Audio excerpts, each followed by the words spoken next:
You know, some of the most popular vehicles to hot rod right now are 80s and 90s cars and trucks because they're cheap, they're fairly easy to find, they have a huge aftermarket to support them, and they're not so old that you're going to have to do a complete restoration on them. Prime example is 1990 Mustang. As you can see, it's not only the rare notchback body style, but this is a former cop car, which means it's got a high-performance engine, Positrack rear end, 160-mile-an-hour speedometer, heavy-duty cooling system. Yeah, it's just like the Blues Brothers. She called the king. Car's got a lot of pickup.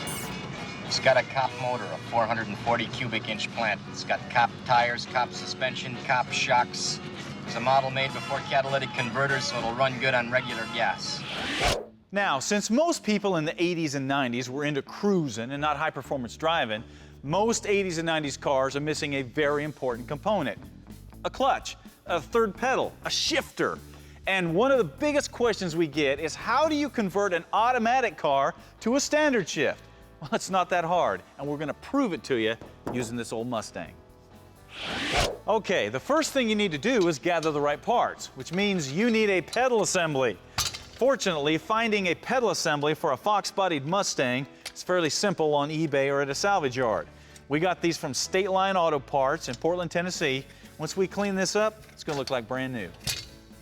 For everything else, we went to American Powertrain because they specialize in retrofitting 5- and 6-speed transmissions into whatever you're working on. And if you're going to put a stick in something, you might as well put a big one in. So we're going to put this Tremec 6-speed into that Mustang because we want low-end grunt, we want high top end, and we want good fuel mileage, all wrapped into a fairly large package here. Of course, the kit comes with parts you expect, like an engine plate and a bell housing, a clutch fork and a throwout bearing, flywheel, and heavy-duty clutch and pressure plate. But it also comes with parts we tend to forget, like a clutch alignment tool, and a pilot bushing, and all the bolts to bolt everything together, and a high-performance shifter to make that Tremec really handle, and a clutch cable and quadrant so you can actually use the clutch. Also, don't forget, you need a special cross member to bolt everything in. If you forget any of this stuff, your leisurely weekend install just turned into a nightmare. American Powertrain is here to make sure that that doesn't happen.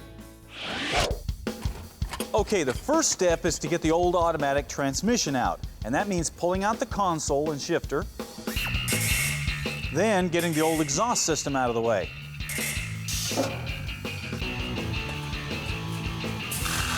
Obviously, if you want to reuse it, you don't want to use a Sawzall to take it out. Come on down.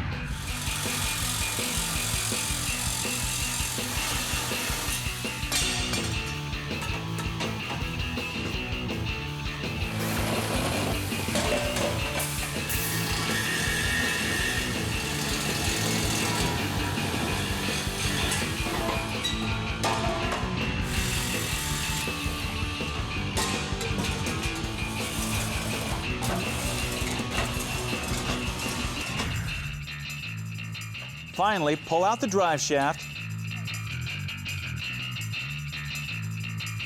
and cut or disconnect any other lines or components that might be in the way, or connect the transmission to the car.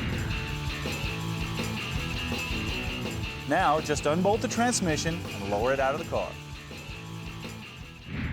Hey, welcome back to GearZ, where we are in the process of dumping this automatic transmission out of this old fox-bodied Mustang and sticking in a Tremec 6-speed.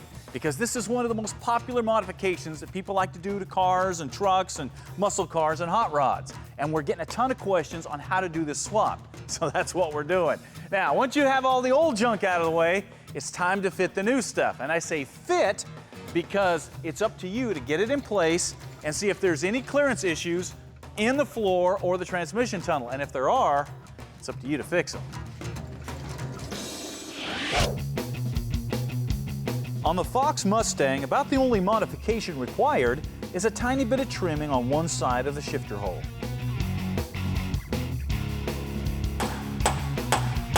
Now you're ready to start assembling things like the pilot bushing,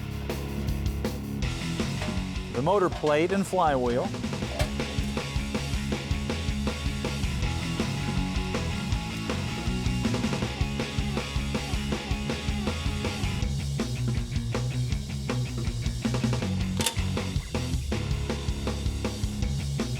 Follow that up with the clutch assembly and the pressure plate. Using the clutch alignment tool that comes in the kit. Finally, slide the bell housing in place and bolt it on. The next thing to go in is the transmission.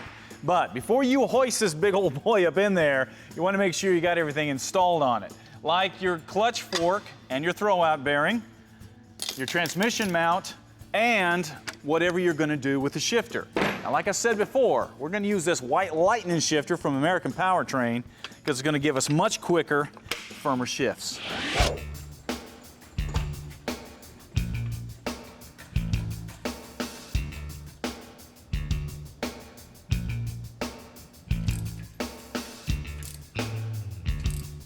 At this point, you're ready to bolt the transmission in place using the supplied crossmember.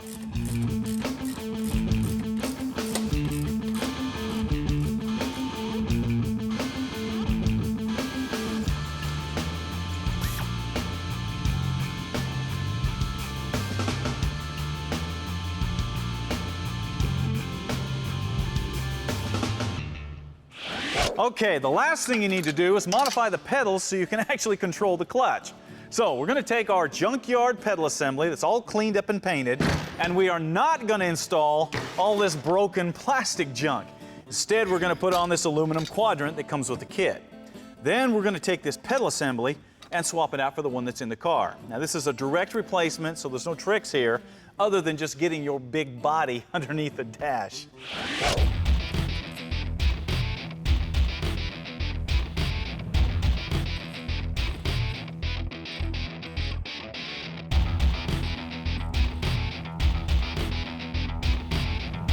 You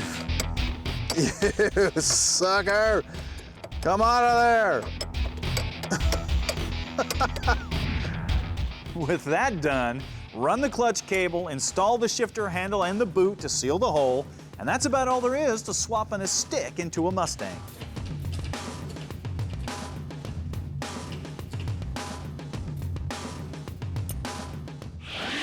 Now, you will have to have a new drive shaft made because a stock one's not going to fit. You'll also need a new exhaust system built to go around the transmission.